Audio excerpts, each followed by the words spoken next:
Hello! Hi sa inyong lahat. I'm your Mommy Iza and I'm here to share something lang. so, especially sa mga friends namin or sa mga mommy. So, share ko lang saglit. May mga friends kasi kami nagtatanong kung saan namin nabili itong mini portable fan namin. Kasi nga, 'di ba, syempre natutuwa sila kasi anywhere we go, lagi namin tong dala. So, eto nga guys, para lalo na sa mga mommy na may mga anak na baby, tapos laging nagbe-brown out sa inyo, ganon. Super laking tulong neto guys. Sobra, as in sa amin nga sobrang laking tulong neto sa amin.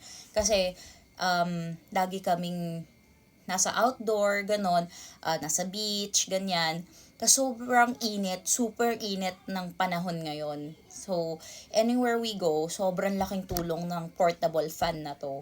So, yun nga, mga mommy, kung may mga baby kayo na pawisin, tas may mga, or kahit hindi lang baby, may mga anak kayo na pawisin, tapos laging nagba-brown out sa inyo, guys, mga mommy, maniwala kayo sa akin, sobrang laking tulong nito talaga.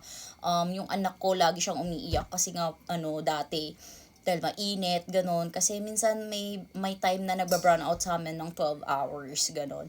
So, we have to go somewhere. Pero kahit na nasa labas kami, mainit pa rin.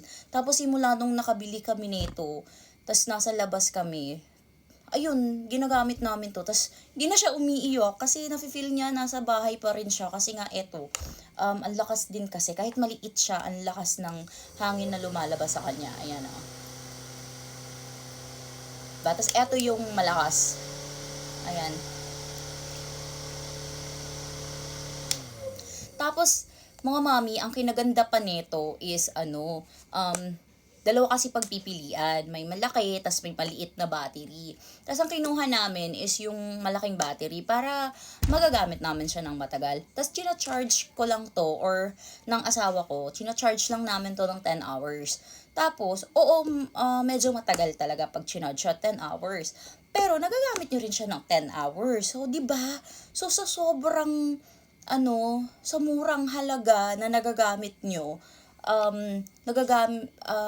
sa sobrang mura na binayaran nyo, I mean, sobrang laking tulong. Proven and tested talaga to guys.